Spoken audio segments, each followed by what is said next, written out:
Okay, what it's saying, infinity mirror. To avoid an infinity mirror, don't share your entire screen on the browser. Share a tab. Oh, okay. Share a tab. So I really don't know how to share a tab. What's this new things happening? Okay, share a tab.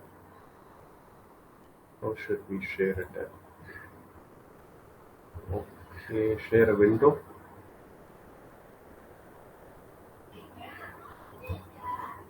Okay, share a tab.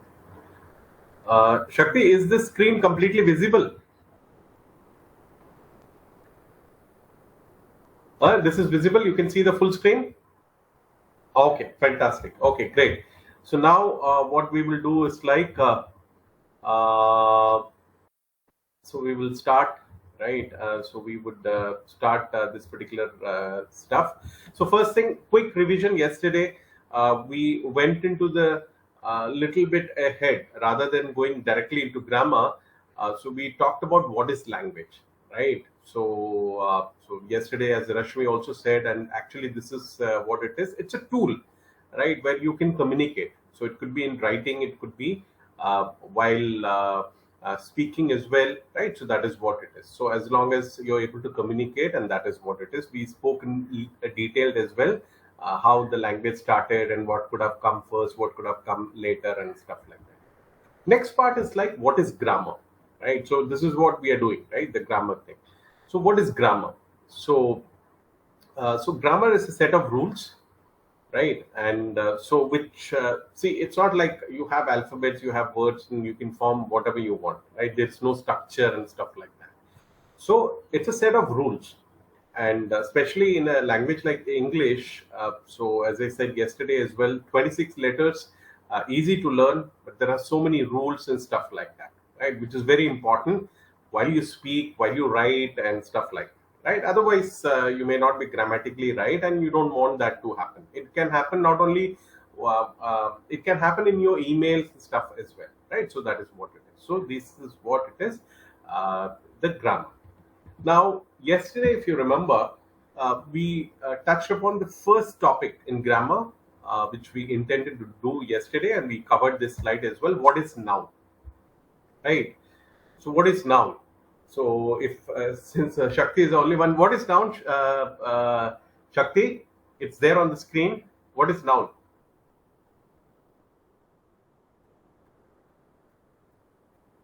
Okay, name is one. Next, what? It is there in the slide. You can read from the slide itself. Name. Absolutely. Name, place, animal, thing. It could be idea as well. So this is what we discussed yesterday. Well done, Shakti. So this is what it is. So we would have. This is the basic thing. Any grammar would start with noun, right? So what is noun? Any name, place, animal, thing, or idea as well, right? So when we studied that idea and all, I don't know, but now it is when kids study, they say this is also called as a concrete noun. We will discuss about that in a while. So this is what it is. So anything which concerns a person or a name or a place or an animal or a thing or whatever it is, right? So that is what it is now, as simple as that. So this we discussed yesterday. So now what we are going to focus now for the next 10 minutes is like we are going to discuss about types of noun, right? So there is a relevance why we use nouns, and how we use it, and also what is the grammar rules which will be associated with few of the nouns, maybe not few of them. So that is very very important. So if you see this picture, which talks about types of noun, right? So there are various types of noun. So the first noun is like the common noun, and there is another one, stuff is called proper noun. So when we do the English class as well, a detached English class. So in the English class, we focus on these two things. I'll also tell you why we focus on these two things more than the other nouns. It may not have any value in terms like the grammar part, right? So important actually, but I'll tell you why. So first thing is like a common noun. So when we say common noun, so it is common when we say boy. So if there are so many boys there, we say boy. We don't know which boy because there is no name, right? If I say boy, so it's common. We don't know which boy. But Shakti, if I say Shakti, so is it a common noun? What it is? So what particular noun? How do you say? It is here. Sorry, it's not. Okay, okay, okay. Right. So I'll go to that step as well. Okay. So okay, but I really don't know why it is showing. Now it is coming. Yeah, now it is coming. But I don't know why it is showing mirroring. Okay. So now it is clear, Shakti. If it's not moving, tell me immediately. Okay. So this is boy. So which is a common noun. So if I say Shakti, so what noun is that? Fantastic, brilliant. This is what it is. Okay, because it is someone's name, a person, and it is also specifying the person's name as well. So it's an individual identity of that individual, of that person. So that is what it is. So this is the common difference between the common noun and the proper noun. So when we say boy, it is a common noun. But when we say Shakti, right, then it is a proper noun, right? So here, if you see, if we say tower, it could be any tower, right? It could be Qutub Minar in Delhi as well, which is also a tower, but it is named Qutub Minar. But when you say tower, it is tower. But if you say Eiffel Tower, right? So it is specifying one particular tower. So that is what it is, uh, which is a proper noun. So you say laptop, so that will go here, common noun, because laptop could be any laptop, right? But when you say Dell, so that's a proper name of a particular brand. So which is why it is called proper noun. So similarly, if you see collective noun, so collective noun, so these are you for if you want you to you can understand this, but it may not carry much of significance, right? And but it's good to know what are these type of nouns, right? So first thing is like collective noun. So family, when you say family, it's a collective noun. When you say team, it is a collective noun. When you say countries, right? So it is not one country. So it is collective noun. So these are all collective nouns. Then there is something known as compound noun, right? Where it is like if you say toothpaste, right? It's together. You can't say it is one or few or more or whatever it is, how many particles and stuff like that. It could be oil as well, right? It could be a lot of other stuffs as well, which is a compound noun. You can't segregate what is individually each noun and stuff like that, right? So that is what it is. Okay, so it could be liquid, it could be a lot of other things as well. So compound noun. So another very important thing is like concrete noun. So what is concrete? Concrete is like anything which I can see, like Shakti I can see is a concrete noun. Eiffel Tower I can see, concrete noun, right? So family I can see, concrete noun, right? So feeling, can I see the feeling, Shakti? So it will become what? I'll take this here. What is this? Absolutely, right? So concrete is like, as they say, no, building is a concrete thing. Like they keep saying, no, all the cities are becoming concrete jungle. So what is concrete? Brick and stuff by which concrete is created, right? So concrete. So anything which you can see, feel, touch, and all the five senses, right? So one is like your sight, your senses, right, in terms of smell, right, when you can hear that particular stuff and all. But so that let's not take that, because you can hear sometime wind as well, but you can't touch it, right? So these are all concrete now. But as Shakti said, abstract noun is like something like happiness. Can you see happiness? You can see the person smiling, but what is happiness? Angry, so you can see the person angry, but can you see what is happiness, right? Or feelings, right? So what is the feeling here, right? So anything which you can't see, or friendship. Okay, you can say he's my friend, but friendship, do you know how deep is a friendship or what it means and stuff and all? No.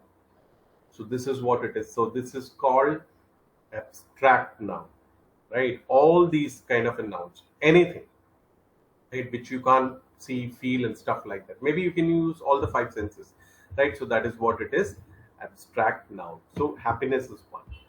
Next is like countable and uncountable noun. As simple as that. So it's very clear.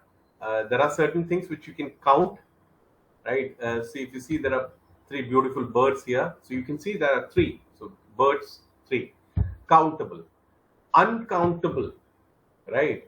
So is it possible to count sugar, Shakti? Okay. Uh, right. Maybe somebody will say, no, no, I can take one pieces of sugar as well and count, but it is called as uncountable. How about in desert sand? Can we count it, Shakti? No. Okay. So these are all uncountable, right? So uncountable, something which you can't count. Water, uncountable noun. Water is a noun, right? Ocean is a noun. But when you say Indian Ocean, that's a proper noun because you're talking about one particular ocean. So uncountable noun, you can't count. So anything, right? Oil, you can't. Toothpaste, right? You can't count it, right? And then probably, what do you call, something infinite? No, in mathematics they say, math they say, right? Infinite. So that is what it is, like uncountable. So these are the types: countable, uncountable, right? So these are the types. Then abstract, concrete, compound, collective, proper, and common, right? So this is what it is. So one very important thing is like concrete noun can go anywhere here as well. Boy is concrete, I can see. Eiffel Tower is concrete, I can see. Family is concrete, I can see. Right? Toothpaste, compound noun is concrete, I can see. So is chair, right? Which is concrete. This I can't see. Happiness I can't see. Happiness you can see in terms like you can argue, you can see in terms like the face, someone is laughing and stuff like that, but it is still considered as abstract noun. And that is how we will leave, right? We haven't set these rules and stuff like that. So this is what it is. And countable, of course, you can see. Uncountable, you are able to see and then you can do. So this is what it is. Now, the very important thing, we have one more minute left. So we will discuss this part. So common noun and proper noun, it has a bigger significance while we write. When we write, right? But when we speak, no, it doesn't matter, right? So if I say Shakti is the only participant in this session, live session, maybe there are others from centers who are listening to us. So Shakti is the only participant present in this particular session, for example. So when I say Shakti, what noun it is, Shakti? Okay. So what is that? When you write proper noun, what do you do actually? Anything you do? We have done this. Okay. Try recall. What do we do when we write?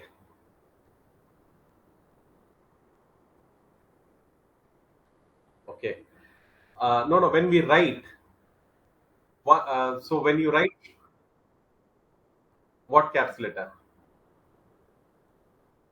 Okay, fantastic. So this is what doing 101 and all, you people vanish. So unless and until you keep coming and participate and all, you will be still in that particular touch, right? So I don't, probably that can only come if you are coming regularly and attending stuff like that. Absolutely, Shakti, it took some time, but I somehow dug out from you. This is what it is. So Shakti is the only participant who is, Shakti is the first letter. Is that the reason you're capitalizing? If I say the only person in the class is Shakti, so Shakti is, I'm using in between the sentence. Will you still capitalize Shakti? Shakti? Absolutely. So anywhere you use a name, well done, Shakti. I know I'm putting you into kind of an, because otherwise it will be one way monologue.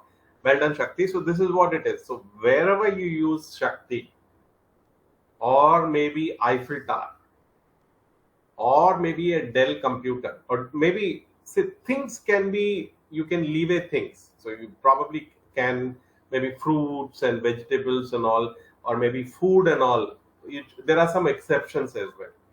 So this is where English is a little bit complicated thing. So there are some exceptions and all those things, so that we can leave alone. So the point is, like when we write, it is very very important. When we write, any proper noun has to be capitalized. When I'm speaking, I'm not saying Shakti S capital, no, right? But when I write, whether Shakti is the only participant, S is coming in the beginning, Shakti is coming in the beginning, any letter which you start, any words, first letter after a full stop, or the first letter in the sentence will be always capitalized in English.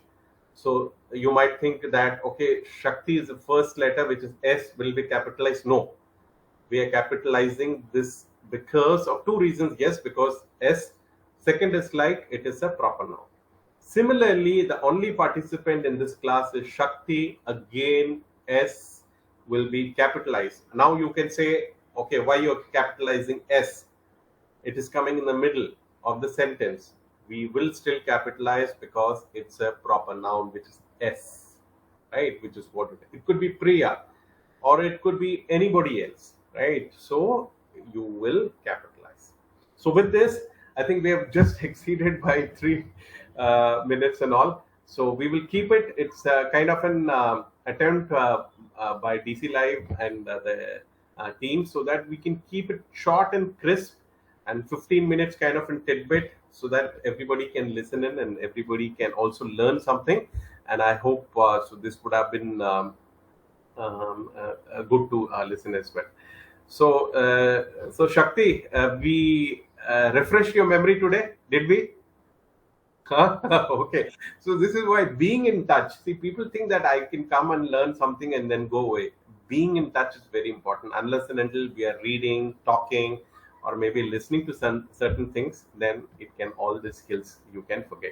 Shakti, thank you very much. I pulled you in. I hope you don't mind, right? Otherwise, it will be like not interactive. Thank you very much. And we will.